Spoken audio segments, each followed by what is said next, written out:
quando diz aqui que ele enviou outros 70 no versículo 1, não creio que signifique que ele já tivesse enviado 70, mas eu creio que é para fazer a distinção com os 12 que ele havia enviado inicialmente. Nós lemos lá em Mateus capítulo 10, fala desses 12, e agora ele envia 70 discípulos, que vão então anunciar o Evangelho do Reino, que é a mensagem no versículo 9, e curai os enfermos que nela houver, e dizei-lhes, é chegado a vós o reino de Deus. É um ponto-chave no entendimento das Escrituras, é essa questão do reino, e do Evangelho do reino, das boas novas do reino, do anúncio do reino. Porque quando nós pegamos a Bíblia como um todo, nós entendemos que existe aquilo que foi revelado aos profetas do Antigo Testamento, e existem as coisas, e também depois nos Evangelhos, que é basicamente a consumação de muitas profecias que haviam sido dadas pelos profetas do Antigo Testamento, e depois nós temos as coisas futuras, que se referem à grande tribulação, ao princípio das dores, à grande tribulação, e aí o reino de 1000 anos de Cristo. Mas a época da igreja, ela não está inserida aqui. Então hoje existem até denominações cristãs que têm esse costume de enviar 70 pessoas de 2 em 2, sem levar comida, sem levar bolsa, sem levar nada, e tenta seguir o que está escrito aqui. Mas isso é totalmente fora de ordem, porque quando o Senhor foi depois, mais tarde, quando ele é rejeitado e vai ser entregue à morte, ele revoga algumas ordens que ele deu aqui. Ele fala, quando vos enviei sem bolsa, né, agora vocês levam uma bolsa. Quer dizer, ele estava revogando, porque era uma outra situação, o mundo não era... O mundo comprovadamente havia sido desfavorável a Cristo, e ele tinha sido abandonado, estava para ser morto, então a estratégia era outra agora. Mas aqui nós estamos ainda no judaísmo. Quando nós lemos o Evangelho, é muito importante entender que não é tempo da igreja, é tempo de Israel, é tempo de judeus. É judaísmo que nós encontramos aqui. Então a mensagem é o rei... A mensagem é chegado a vós o reino de Deus. Por quê? Porque o rei estava ali no meio deles, as virtudes do reino estavam sendo manifestadas por meio de curas. Curai os enfermos, versículo 9, curai os enfermos que nela houver, que na cidade houver. Então havia curas, havia abundância de pão, que o Senhor Jesus multiplicou, pães e peixes. Então todas essas eram manifestações como se fossem amostras grátis daquilo que seria o reino de Cristo na terra, caso ele fosse recebido pelos judeus, o que acaba não acontecendo depois. Então é sempre bom entender essas... Eu gosto de pensar no exemplo da gravata, para entender a história toda da humanidade na terra. Quando a gente vê um homem de gravata, nós pensamos a princípio que a gravata tem só 2 pedaços. Tem aquele pedaço maior, que geralmente fica na frente, e um pedaço menor que fica escondido pelo pedaço maior na frente. Mas a gravata não é só isso, ela tem um nó também. E esse nó separa a parte visível da gravata da parte invisível da gravata. Porque tem uma parte da gravata que está escondida debaixo do colarinho. Então é como se nós pegássemos toda a profecia bíblica e tivéssemos o Antigo Testamento na parte mais longa da gravata e aquela seção do que vai acontecer depois do arrebatamento da igreja, que é o princípio das dores e os anos de tribulação, de grande tribulação, que são basicamente os 7 anos que faltam para se cumprir na profecia de Daniel. Essa é a parte pequena da gravata. Entre uma coisa e outra, tem a parte que está debaixo, escondida, oculta, debaixo do colarinho, que é o período atual da igreja, que os profetas do Antigo Testamento não enxergaram nas suas profecias, não faziam ideia do que era, e hoje esse período dura já 2000 anos. interessante a gente, já que foi citado, a gente lê lá em Lucas 22, essa passagem que o Mário se referiu, Lucas 22, versículo 35. O Senhor então estava deixando os apóstolos, estava deixando os discípulos, e ele, como rejeitado, como foi dito, os discípulos iam ter que ficar sozinhos agora. Eles não teriam mais o seu mestre, eles não estavam mais naquele poder, revestidos com aquele poder que Cristo os reveste aqui, desses 70, que não lhes faltava nada, que os espíritos lhes seriam submissos, eles iam fazer curas, mas agora ia ser diferente. O mestre, o Senhor, era Cristo, não ia estar mais junto com ele. Versículo 35, e disse-lhes: quando vos mandei sem bolsa, alforge ou alparcas, faltou-vos porventura alguma coisa? Eles responderam: nada. Disse-lhes, pois: mas agora, aquele que tiver bolsa, tome-a, como também alforge, e o que não tem espada, venda o seu vestido e compre-a. Porquanto vos digo que importa que em mim se cumpra aquilo que está escrito, e com os malfeitores foi contado, porque o que está escrito de mim terá cumprimento. E eles disseram: Senhor, eis aqui 2 espadas. E ele lhes disse: basta. Jesus não estava dizendo aqui para eles se provisionarem, né, alimento. Claro que eles iam ter que subsistir também, cada um. O Senhor ia prover, agora seria a confiança total no Senhor. E a espada sempre nos fala da palavra de Deus, né? E aqui eles estavam pensando que era espada, que eles iam ter que lutar. Não, o Senhor Jesus fala: basta, não quero entrar no assunto, não é isso que eu estou dizendo, mas é só para referir a passagem. Uma outra coisa importante sempre de lembrar é que o reino não é o céu. Então, quando nós vemos tudo isso que está acontecendo aqui nesse capítulo, que é a preparação ou o anúncio do reino, era o anúncio para o estabelecimento de um reino terrestre com pessoas não ressuscitadas, pessoas no seu estado natural, submissas ao Rei Jesus. Era esse o cenário aqui. E, portanto, é uma coisa bastante terrena, é um assunto terrestre todo esse aqui. Não está falando de levar alguém para o céu, nada disso. Aqui é tudo na terra. Não nos é estranho isso que o senhor está fazendo aqui, porque se nós pegarmos, por exemplo, uma eleição para presidente no Brasil, como é feita a eleição? Tem um candidato e ele quer ver a aceitação que ele tem pelo país. Então, antes dele se aventurar a se lançar, ou às vezes até já ir visitar os estados, as cidades, costuma mandar uma comissão de frente que vai sondar a popularidade do candidato nas diferentes regiões, fazendo pesquisa de voto e essas coisas, de preferência de voto. E aí voltam para ver como que vai ser feita essa estratégia, se o candidato está sendo bem aceito ou não. E basicamente aqui nós temos um candidato, que é o Senhor Jesus, candidato a rei, e temos os seus discípulos, como se fossem os seus correligionários, né, indo na linha de frente para sondar a receptividade que teria esse rei e que teria também esse evangelho do reino, essa boa nova. E obviamente fica muito claro que não foi muito boa a recepção, e ela vai piorar cada vez mais até o dia da eleição, porque vai haver uma eleição democrática e vão votar em Barrabás.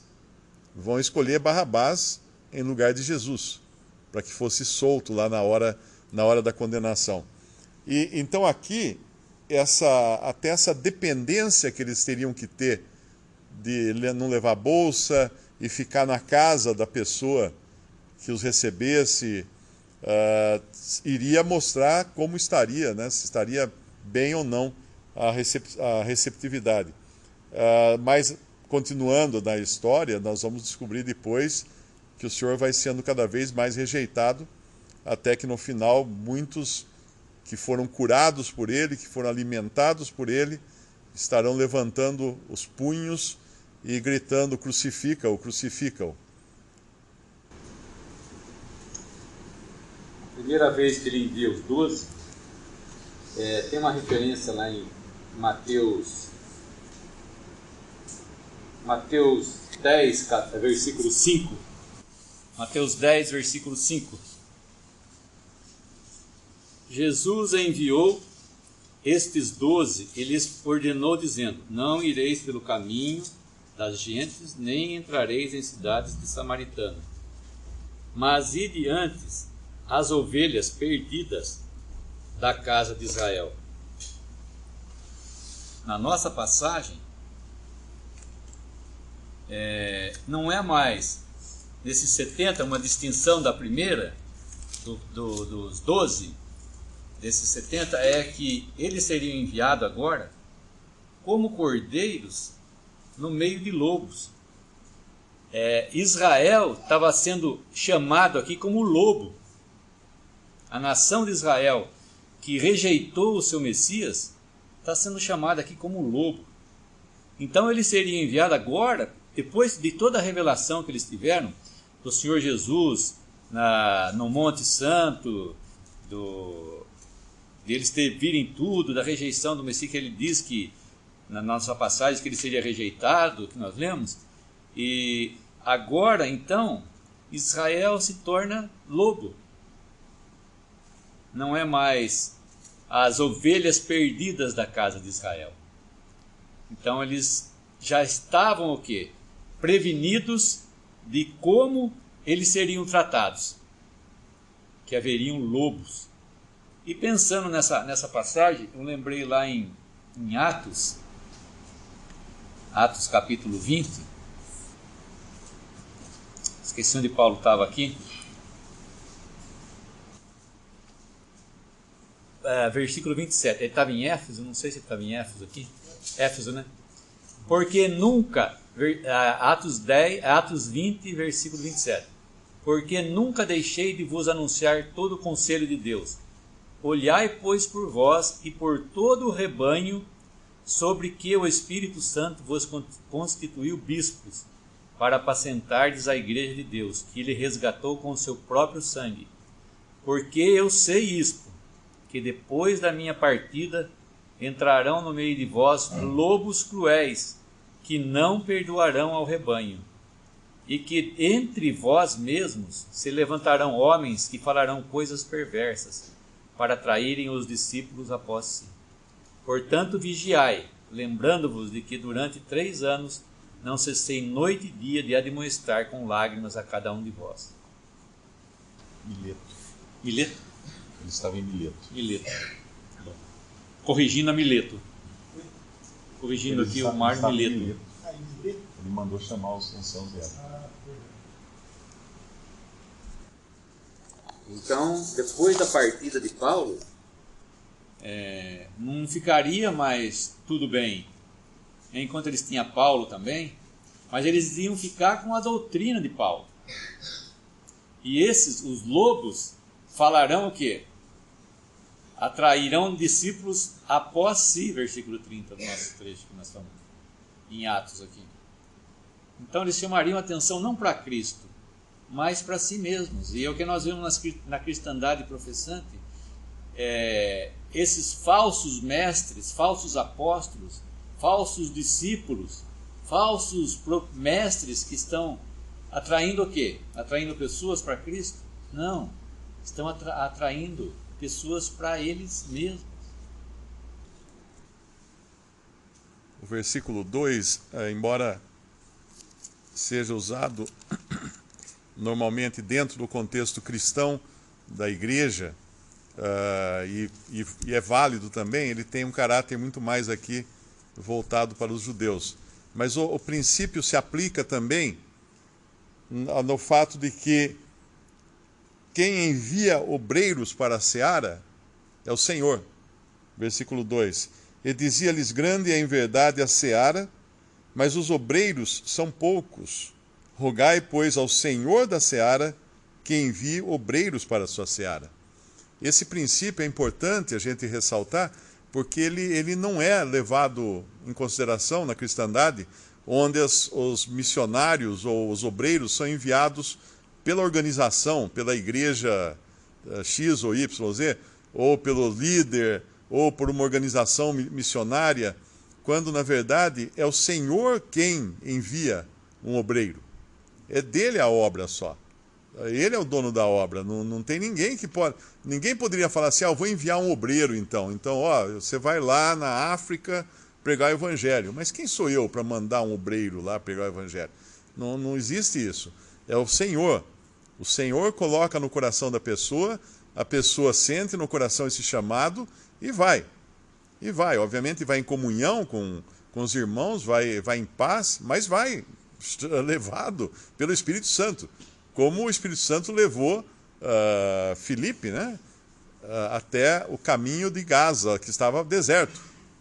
Se fosse uma organização missionária que fosse enviar Filipe, Filipe não teria ido. Porque a organização missionária primeiro ia fazer um levantamento das necessidades, do número de pessoas que poderiam se converter no local, e aí então, depois de toda uma pesquisa, enviaria um missionário. E a estrada que ia de Gaza não ia nunca iam mandar. Só tem um lá, por que nós vamos investir em recursos para mandar um missionário lá?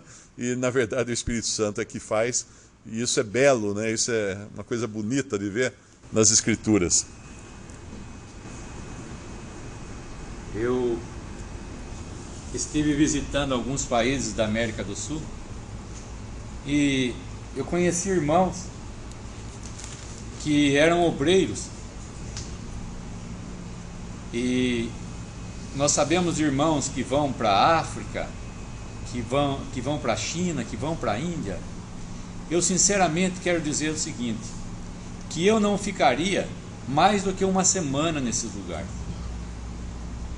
Eu não aguentaria ficar. E esses irmãos têm um louvor, porque eles ficam. O Senhor prepara eles vão preparados. O Espírito que eles têm, né, não estou falando do Espírito Santo, o Espírito com que eles vão revestidos é o Espírito já para suportar toda essa carga. Porque eles saem de uma zona de conforto dos países deles e vão para esses lugares que não tem comida, não tem água potável, tem malária, tem outras enfermidades, e eles vão, e eles levam a família, levam os filhos, e muitos morrem. Quem ousaria entrar numa tribo indígena para pregar o evangelho para índios que não são, que nem conhecem uma civilização? Nós temos a história de irmãos que entraram, mas eles vão revestidos com esse poder, eles vão revestidos com essa força. Então é bem diferente de ser enviado pelo Senhor e ser enviado por uma organização ou de moto próprio. Eu vou falar, não, eu vou fazer uma obra para o Senhor, eu vou lá. Não vai, porque não subsiste, não vai ficar.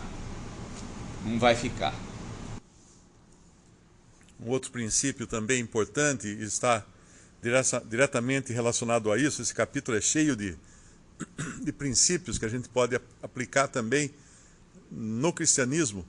É o do versículo 16: quem vos ouve a vós, a mim me ouve, e quem vos rejeita a vós, a mim me rejeita, e quem a mim me rejeita, rejeita aquele que me enviou.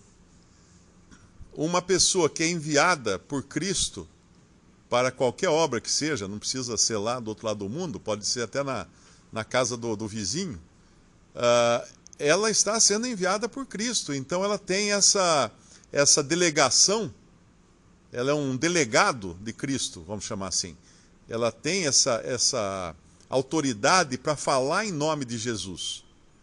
E por isso que é tão importante o trabalho de levar a palavra, seja o evangelho, seja o ensino da palavra, a demonstração, exortação, edificação, porque aquele que realmente foi revestido, como o Batista explicou, de um espírito para ir a esses lugares, estou falando de espírito agora, disposição, hein? Não de um ser espiritual, mas é claro, ele tem o Espírito Santo, mas ele foi revestido, ele foi com uma disposição, movido pelo Senhor. Ele tem autoridade para falar em nome do Senhor, e obviamente se ele for recebido, é como o Senhor sendo recebido, as suas palavras sendo recebidas, e se ele for rejeitado, é como o Senhor ser rejeitado. E toda vez que nós levamos a palavra de Deus, nesse sentido, nós não levamos apenas salvação, nós levamos condenação também. Então é uma coisa muito séria, muito solene. E aqui ele fala da condenação das cidades que não recebessem os discípulos, que haveria condenação para essas cidades. Obviamente, aqui, como está falando no sentido nacional de Israel, então cidades são representadas aqui, e no cristianismo nós teríamos mais a questão individual, de pessoas, rejeitando ou aceitando, porque somos o bom aroma de Cristo, né? Para uns, aroma de vida para a vida, e para outros de morte para a morte. E aqui também um outro princípio que dá para a gente aprender alguma coisa, é esse da diferença de juízos.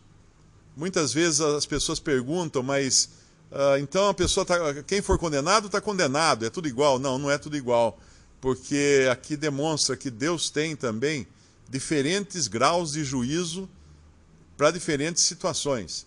Ele vai falar das diferentes cidades aqui, umas recebendo uma penalidade maior que a outra. E eu creio que assim será também com aqueles que se perderão, porque eles serão julgados como num julgamento, e obviamente receberão penas piores ou menos piores, não direi melhores, mas menos piores, porque já estarão condenados, mas ainda assim haverá justiça no juízo de Deus. Isso é importante a gente sempre lembrar.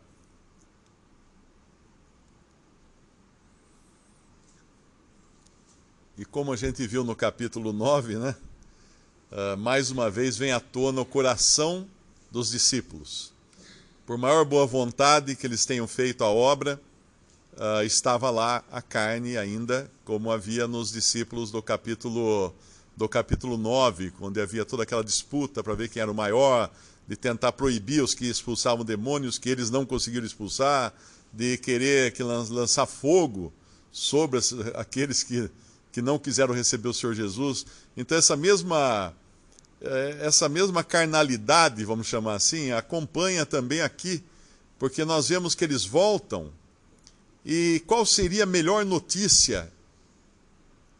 Seria aquela para a qual eles foram enviados, que era a parte mais nobre da mensagem, que era o reino de Deus era chegado.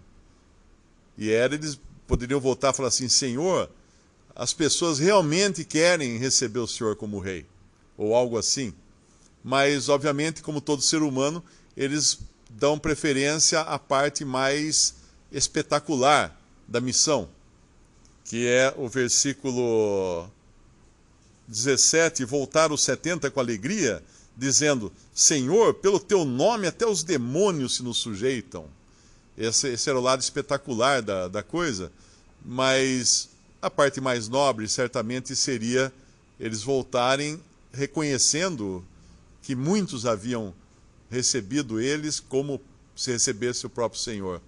E quando eles falam isso, né, Senhor, até os demônios se nos sujeitam, o Senhor responde com uma frase que ela é meio enigmática, porque ele disse-lhes, no versículo 18, eu vi a Satanás como raio cair do céu.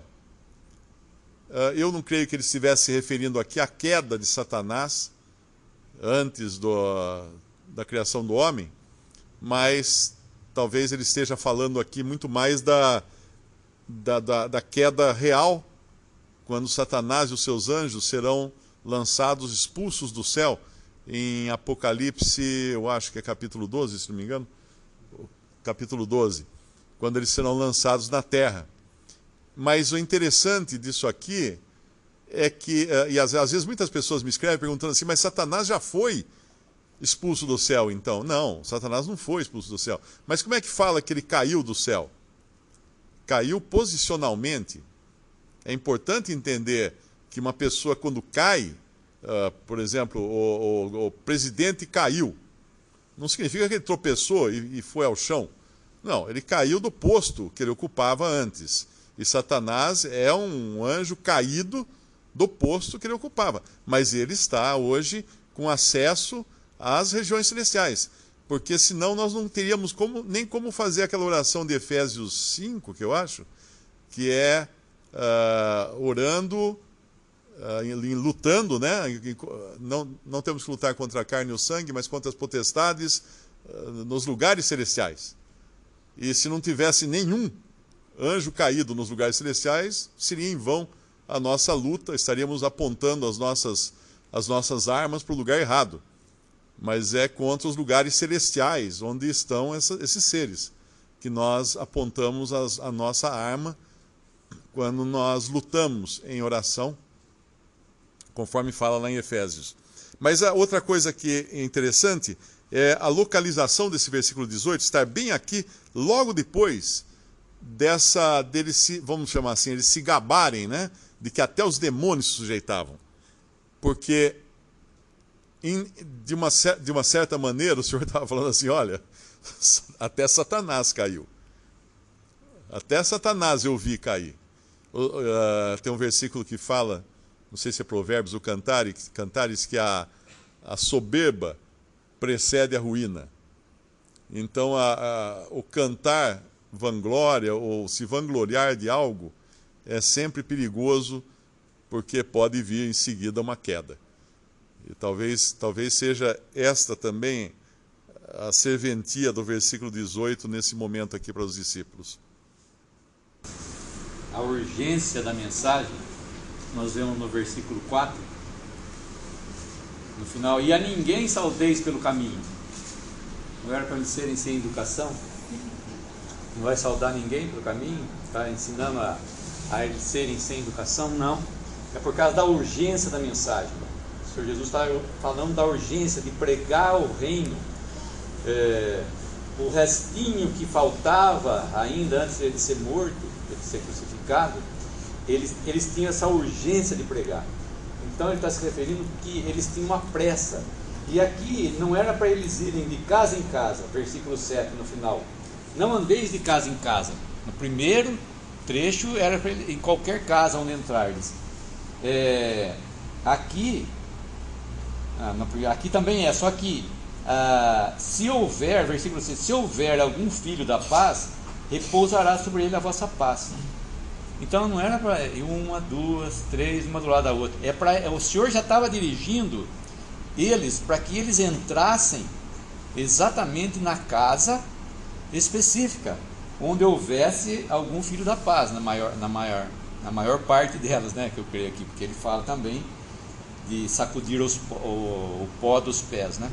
Mas a urgência da mensagem, a solenidade do juízo, como foi falado, que vai haver um juízo, o Senhor Jesus nos deixa bem claro aqui, e distingue tamanho do juízo, podemos dizer assim, a carga do juízo que vai cair sobre eles, né? E hoje não é diferente também. A solenidade do juízo, quando a gente prega para que seja salvo, creia no Senhor Jesus para que seja salvo, e também da urgência da mensagem, não é? A urgência de falar do Evangelho para que aquela alma seja salva. Aquilo que eu falei da avaliação equivocada deles, de estarem alegres porque os demônios se sujeitavam a eles, o Senhor os corrige no versículo 20. Mas não vos alegreis, porque se vos sujeitem os espíritos, alegrai-vos antes por estarem os vossos nomes escritos nos céus. Então a nossa avaliação sempre será muito aquém daquela da avaliação das coisas mais importantes, das coisas mais nobres, das coisas mais excelentes. E é por isso que hoje nós vemos na cristandade tanta vontade de ver sinais, de ver maravilhas, de ver curas, manifestações, porque isso é obviamente da carne, e é nessa carne que o anticristo vai pegar, porque ele vai ser o homem de sinais, de muitos sinais, que trará até fogo vindo dos céus, e vai impressionar muitos, e vai atrair a muitos, e enganar muitos com seus sinais e maravilhas. Mas quão bom é quando nós nos ocupamos com as coisas dos céus, como ele fala no versículo 20, alegrai-vos antes por estarem os vossos nomes escritos nos céus, aquelas coisas dos lugares que nós não enxergamos, não as bênçãos materiais, mas as bênçãos espirituais para nós reservadas em Cristo Jesus nos céus para nós. Versículo 21. Naquela mesma hora se alegrou Jesus no Espírito Santo. O escritor do Evangelho, ele, que é Lucas aqui, ele tem que estar cheio do Espírito Santo também, tem que ser dirigido pelo Espírito Santo para saber o sentimento do Senhor Jesus. Ele está expressando aqui um sentimento que é de outra pessoa. Como eu posso dizer, o alemão está sentindo uma coisa, agora ele está alegre? Eu não sei se ele está triste, se passou por alguma adversidade, mas o discípulo aqui, Lucas, diz que o Senhor Jesus se alegrou no Espírito Santo. Como que ele sabia? Que nós vemos outros trechos também que fala do sentimento do Senhor Jesus, que a inspiração do Espírito Santo no escrito das Escrituras. Deus, na sua soberania, ele nos lembra muito fortemente, primeiramente isso que nós estamos vendo, que nenhum homem deve jamais desprezar uma advertência divina ou um convite. Jamais. O resultado da rejeição de um convite ou de uma advertência divina é o lago de fogo. E por isso Deus aqui, através da vinda do Senhor Jesus, Ele preparou a vinha. E nós hoje como cristãos não somos chamados a trabalhar na vinha, mas na ceifa. Porque ele fala que outros trabalharam. E tanto o que trabalhou como o que está ceifando devem se regozijar. E o motivo do regozijo, ele fala qual é: ter nossos nomes escritos no céu. Não nos regozijarmos através de um orgulho de eu ter feito uma obra para Deus.